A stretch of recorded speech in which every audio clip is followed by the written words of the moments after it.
आपण बघतो महाराष्ट्रामध्ये ठिकठिकाणी अजूनही पाऊस होतोय. स्थानिक वातावरण आहे. एकूणच महाराष्ट्रामध्ये असलेल्या स्थानिक कमी दाबामुळे हे वातावरण महाराष्ट्रामध्ये तयार होत आहे.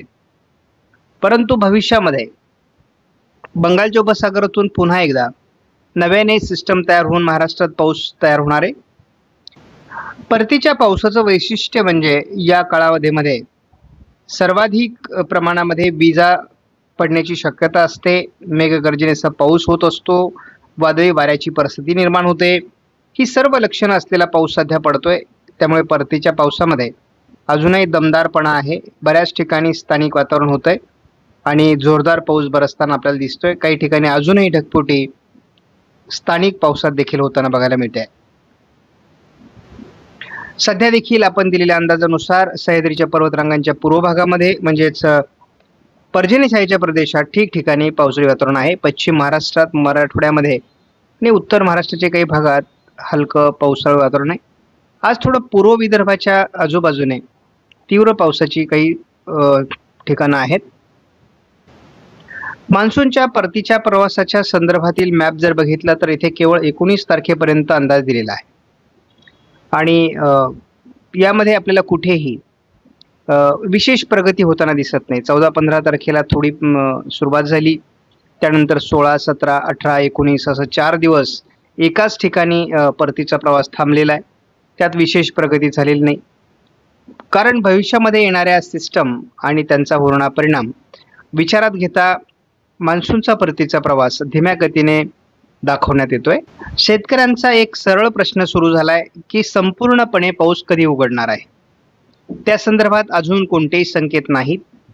परंतु आपण एक सांगू शकतो की महाराष्ट्रातील पावसाचा जो काही तीव्र प्रभाव होता तो आता बऱ्यापैकी सौम्य झाला आहे. त्यामुळे एखादी तीव्र सिस्टम सध्या महाराष्ट्रावर नाही. त्यामुळे विदर्भ, उत्तर महाराष्ट्र, मध्य महाराष्ट्र, पश्चिम महाराष्ट्र, कोकण सर्वत्र पावसाचा प्रभाव तसा कमी आहे. मराठवाड्यात स्थानिक वातावरणाचा प्रभाव थोडा 21 तारखेला अधिक असण्याची शक्यता आहे. मराठवाड्यावरील स्थानिक प्रभाव वाढण्याची शक्यता आहे. एकूणच मराठवाडा तसा दुष्काळी, परंतु तरी देखील आपल्याला ओल्या दुष्काळाचे परिणाम मराठवाड्यावर आता यावर्षी दिसत आहेत. 23 तारखेला हे वातावरण थोडं पश्चिम महाराष्ट्र आणि पूर्व मध्य महाराष्ट्रावर प्रभावी असणार आहे. थोडं मराठवाड्यातही स्थानिक वातावरण असणार आहे. मात्र एकूणच आपण जे उघडीप बघतो आहोत 23 तारखेला ती भारताच्या मोठ्या भागावरून आपल्याला उघडीप झालेली दिसते आणि ती अगदी महाराष्ट्राच्या विदर्भापर्यंत पोहोचताना दिसते. हे जरी असलं तरी नवीन सिस्टम ही या भागात पुन्हा प्रवेशणार असल्यामुळे मान्सूनचा परतीचा प्रवास सध्या तरी धीम्या गतीने दाखवला जातोय. एक मोठं पावसाळी क्षेत्र 24 तारखेला देखील मराठवाडा, मध्य महाराष्ट्र आणि पश्चिम महाराष्ट्राच्या सीमा भागावर आपल्याला तयार होताना दिसते. त्यामुळे या ठिकाणी खास करून आपण जर जिल्हे सांगायचं झालं तर जालना, छत्रपती संभाजीनगर, बीड, थोडं धाराशिव, लातूर आणि सोलापूर, सांगली पूर्व किंवा सातारा, पुणे पूर्व भागात, अहिल्यानगर पूर्व भागात हा पाऊस असणार आहे. कोकण आणि उत्तर महाराष्ट्र, मध्य महाराष्ट्र, पश्चिम महाराष्ट्र, मराठवाड्याचाही पश्चिमी भाग, पूर्व विदर्भात देखील पावसाचं प्रमाण आपल्याला 25 ला कमी होताना दिसते. केवळ पूर्व मराठवाडा आणि पश्चिम विदर्भाच्या काही भागात पावसाळी वातावरण असू शकतं. महाराष्ट्रातील पावसाचं वातावरण बऱ्यापैकी कमी होत आहे. 26 तारखेला थोडं हलकं वातावरण विदर्भ आणि मराठवाड्याच्या पूर्व भागात म्हणजे नांदेडमध्ये असेल. मात्र 27 तारखेला पुन्हा एकदा जोरदार पावसाळी परिस्थिती महाराष्ट्रात निर्माण होते. काल जी काही अतिवृष्टी दाखवली त्या अतिवृष्टीचा प्रभाव आज दाखवण्यात आलेला नाही. 28 तारखेला मात्र महाराष्ट्रात बऱ्याच ठिकाणी ढगफुटी सदृश्य पावसाचा अंदाज देण्यात आलाय. यामध्ये संपूर्ण मराठवाडा, मध्य महाराष्ट्र, उत्तर कोकण याचा समावेश आहे. 29 लाही मुंबई आणि ठाण्याच्या आजूबाजूने रायगड जिल्ह्यामध्ये मोठं पावसाळी क्षेत्र राहील. महाराष्ट्रातही तीव्र कमी दाबाचा प्रभाव जाणवणार आहे.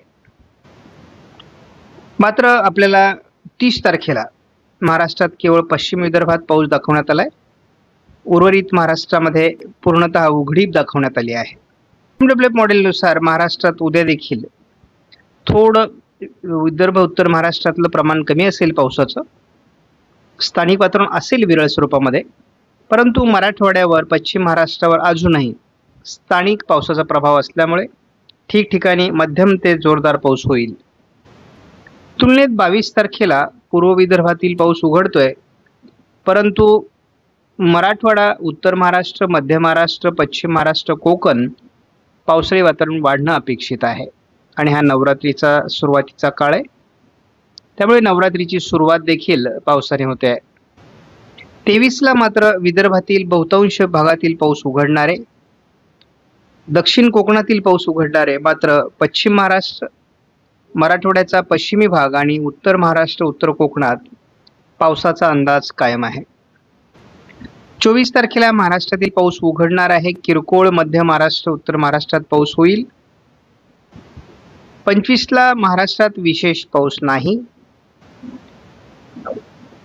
पूर्व विदर्भात पावसाला सुरुवात होईल, परंतु महाराष्ट्रात उघडपीचं वातावरण आहे. आणि मी नेहमी सांगत आलोय, ECMWF मॉडेलवर आपला अधिक विश्वास आहे. येणारा कमी दाब हा तीव्र स्वरूपाचा आहे, तो महाराष्ट्रावर येणार आहे, अतिवृष्टी करणार आहे. 27 तारखेला ECMWF मॉडेलने विदर्भ, दक्षिण मराठवाडा, पश्चिम महाराष्ट्र, मध्य महाराष्ट्र, कोकण जोरदार ते अतिजोरदार पावसाचा अंदाज दिलेला कायम आहे. 28 तारखेला मराठवाड्याचा दक्षिणी भाग, पश्चिम महाराष्ट्र, दक्षिण कोकणात अतिवृष्टी, ढगफुटी अटळ आहे. संपूर्ण महाराष्ट्र अतिवृष्टीखाली अजून तरी दिसतोय. 28 तारखेला 29 तारखेला देखील मध्य महाराष्ट्र, उत्तर महाराष्ट्र, उत्तर कोकण किंवा संपूर्ण कोकणात अतिवृष्टीची शक्यता कायम आहे. मराठवाड्याचा पश्चिमी भाग यात समाविष्ट आहे. 30 तारखेला थोडं उत्तर कोकणात पाऊस राहील, परंतु आणि थोडं उत्तर महाराष्ट्रात किंवा विदर्भातील थोडंफार वातावरण असेल, परंतु बरंच पावसाचं वातावरण 30 तारखेला महाराष्ट्रातलं कमी होणार आहे. 1लाही विशेष पाऊस महाराष्ट्रात नाही आहे. 2 तारखेला एक किरकोळ असं पावसाचं वातावरण दाखवण्यात येते. 3 तारखेला किरकोळ स्थानिक वातावरण महाराष्ट्रामध्ये आहे, परंतु बंगालच्या उपसागरात नव्याने सिस्टम विकसित होत आहे आणि त्यामुळे याचा प्रभाव महाराष्ट्रावर किती पडतो हे आपल्याला बघावं लागेल. शिवाय मूळ जी सिस्टम आहे ती गुजरातच्या पश्चिमेला गेलेली आहे. पूर्व भारताकडून एक उत्तर भारताकडे एक सिस्टम सरकलेली आहे. त्यामुळे या दोन्ही सिस्टमचा जर मिलाप झाला तर राजस्थानमध्ये पावसाचं वातावरण तयार होऊ शकतं. राजस्थानमध्ये काही या पहिल्या कमी दाबाचा प्रभाव पडणार नाही. मात्र आपल्याला 4 तारखेला हलकी पावसाळी परिस्थिती महाराष्ट्रात निर्माण होण्याची शक्यता आहे. तीव्र कमी दाबाची सध्या तरी काही शक्यता नाही, त्यामुळे हलका पाऊस असेल, फार नुकसानकारक हा पाऊस असणार नाही. थोडं विदर्भ आणि दक्षिण मराठवाडा, पश्चिम महाराष्ट्रात हलकं मध्यम पावसाचं वातावरण तयार होण्याची शक्यता आहे 5 तारखेला. त्यामुळे तसा फार पाऊस महाराष्ट्रामध्ये आता राहणार नाही, परंतु पावसाचा प्रभाव कमी झालाय. मात्र पाऊस उघडत नाही हे लक्षात घ्या. आपण एकत्रित अंदाजानुसार पुन्हा एकदा महाराष्ट्राची परिस्थिती जर बघितली तर जे तीव्र अतिवृष्टीचं क्षेत्र आहे ते या भागामध्ये आहे.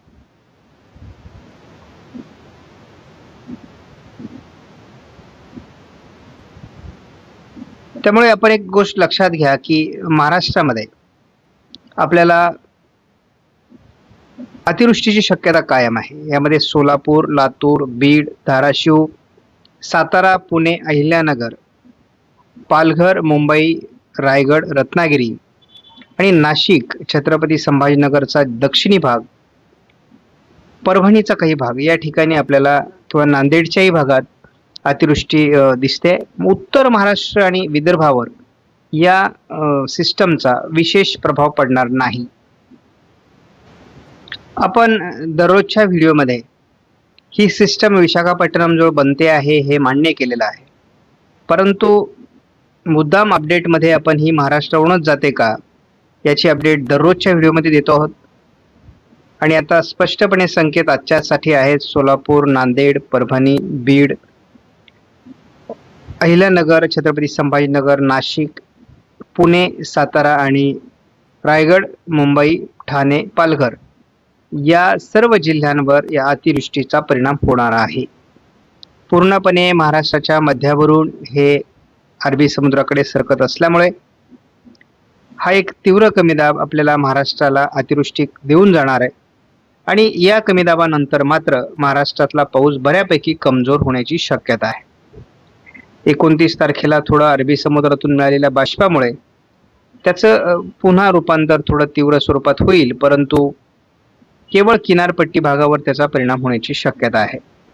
तो आपण बघतो की एक चक्राकार स्थिती पुढे जाते ना जाते तोच 3-4 तारखेला पुन्हा विशाखापट्टणम भुवनेश्वरच्या दरम्यान नवीन सिस्टम विकसित होते आहे. 22 तारखेला याचं प्रमाण थोडं महाराष्ट्रामध्ये अधिकच जोरदार असणार आहे. संपूर्ण नाशिक जिल्हा, छत्रपती संभाजीनगर, अहिल्यानगर, बीड, पुणे, सातारा, सांगली, सोलापूर, धाराशिव, लातूर भागात प्रमाण अधिक असणार आहे आणि थोडं उशिरा हे प्रमाण अगदी परभणी, नांदेडपर्यंत पोहोचण्याची शक्यता आहे. साधारण 23 तारखेपर्यंत हा पावसाचा प्रभाव राहील. 23 तारखेला विदर्भातील पाऊस उघडणार आहे. त्यानंतर उत्तर महाराष्ट्र, मध्य महाराष्ट्र आणि दक्षिण मराठवाडा, पश्चिम महाराष्ट्रात 23ला पाऊस आहे. 24ला तसं महाराष्ट्रातील पावसाचं वातावरण बऱ्यापैकी उघडणार आहे, परंतु हलक्या ते मध्यम स्वरूपाचा पाऊस हा पूर्व नाशिक, अहिल्यानगर, बीड, लातूर, धाराशिव, सोलापूर विभागात, जालना विभागात, परभणी विभागात पडू शकतो. 25ला महाराष्ट्रात विशेष पाऊस नाही, थोडंफार किरकोळ वातावरण स्थानिक असेल.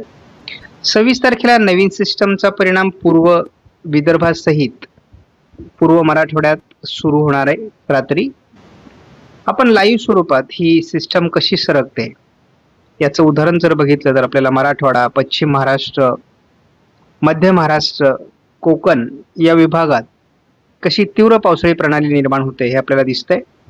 ढगफुटी सदृश्य अतिवृष्टी आपल्याला अटळ आहे हे आपण बार बार सांगतो आहोत. त्यामुळे 27, 28, 29 महाराष्ट्रात मोठे पाऊस होणं अपेक्षित आहे आणि हा शेवटचा तडाखा महाराष्ट्रातील अनेक जिल्ह्यांना बसणार आहे आणि ज्या विभागात पाऊस झालेला नाही किंवा कमी झालाय त्या विभागात देखील ढगफुटी सदृश्य अतिवृष्टी होणार आहे. त्यामुळे कोणताही विभाग महाराष्ट्रातला पावसाविना राहील असं सध्या तरी या कमी दाबामुळे वाटत नाही. 30 तारखेला महाराष्ट्रात बऱ्यापैकी उघडीप असणं अपेक्षित आहे, मात्र कोकणात वादळी वाऱ्यांसह पाऊस होईल. 1 तारखेलाही वादळी वाऱ्यांसह कोकणात पाऊस असेल, मात्र महाराष्ट्रात किरकोळ पावसाचं वातावरण आहे. 2 तारखेला देखील महाराष्ट्रात अतिशय किरकोळ वातावरण आहे. कोकण किनारपट्टीला हलकी पावसाची शक्यता आहे. 3 तारखेला पुन्हा बंगालच्या उपसागरात नव्याने सिस्टम विकसित होते, त्यामुळे पुन्हा एकदा अरबी समुद्रातून खेचले गेलेल्या वाऱ्यांमुळे कोकणात पाऊस सुरू होईल. विदर्भात पावसाला सुरुवात होईल. 4 तारखेला देखील नवीन कमी दाबाचा प्रभाव भुवनेश्वरकडून छत्तीसगड, झारखंड असा सरकण्याची शक्यता आहे. तरी देखील पश्चिम महाराष्ट्रात आणि मध्य महाराष्ट्रात, दक्षिण कोकणात, विदर्भात देखील पावसाळी वातावरण राहणार आहे. परंतु नवीन कमी दाबाची दिशा ही महाराष्ट्रावर नसून ती मध्य प्रदेश, छत्तीसगड असं राहण्याची शक्यता आहे.